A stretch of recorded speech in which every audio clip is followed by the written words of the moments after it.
Phone tapping ఎపిసోడ్తో తనకేం సంబంధం లేదన్నారు మాజీ మంత్రి బీఆర్ఎస్ సీనియర్ నేత ఎర్రబెల్లి దయాకర్ రావు. ఎస్ఐబీ మాజీ డీఎస్పీ ప్రణీత్ రావు ఎవరో తెలియదన్నారు. ఫోన్ ట్యాపింగ్ ఏంటో వార్ రూమ్తో సంబంధం లేదన్నారు. ఇక తనకు పార్టీ మారే ఉద్దేశం లేదన్నారు ఎర్రబెల్లి. తన రాజకీయ జీవితంలో ఎంతో మంది సీఎంలను చూశానని చెప్పారు. బిజినెస్, ల్యాండ్ దందాలు, తప్పుడు పనులు చేసేవారే అధికార పార్టీలోకి పోతున్నారని విమర్శించారు ఎర్రబెల్లి. హనుమకొండలో జరిగిన విస్తృత స్థాయి సమావేశం నిర్వహించారు బీఆర్ఎస్ నేతలు. ఫోన్ ట్యాపింగ్ ఎపిసోడ్తో తనకేం సంబంధం లేదన్నారు మాజీ మంత్రి బీఆర్ఎస్ సీనియర్ నేత ఎర్రబెల్లి దయాకర్ రావు. ఎస్ఐబీ మాజీ డీఎస్పీ ప్రణీత్ రావు ఎవరో తెలియదన్నారు. ఫోన్ ట్యాపింగ్ ఏంటో వార్ రూమ్తో సంబంధం లేదన్నారు. ఇక తనకు పార్టీ మారే ఉద్దేశం లేదన్నారు ఎర్రబెల్లి. తన రాజకీయ జీవితంలో ఎంతో మంది సీఎంలను చూశానని చెప్పారు. బిజినెస్, ల్యాండ్ దందాలు, తప్పుడు పనులు చేసేవారే అధికార పార్టీలోకి పోతున్నారని విమర్శించారు ఎర్రబెల్లి.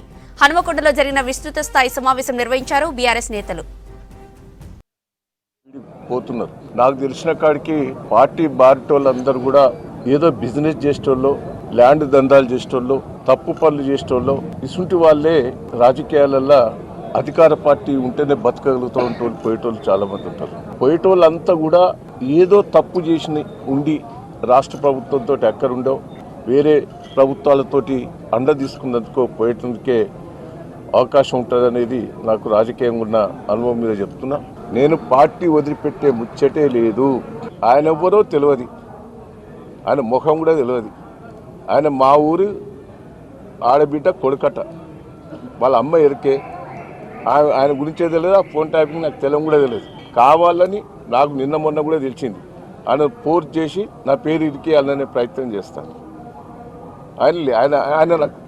ఆయన చెప్పిండట వాళ్ళకు. నాకు ఆయన ముఖం తెలియదు. ఆయన ఊరు మా అమ్మమ్మ ఊరు పర్వతగిరి, అంతే తప్ప నాకేం సంబంధం లేదని ఆయన క్లియర్గా చెప్పిండట. కావాలని ఫోర్స్ చేస్తున్నారట నా పేరు పెట్టాలని. దేనికైనా ఎదుర్కొందానికి సిద్ధంగా ఉన్నా. నేను వాస్తవంగానే చెప్తున్నా కదా. నేను దాంట్లో నాకు ఏ సంబంధం కూడా లేదు.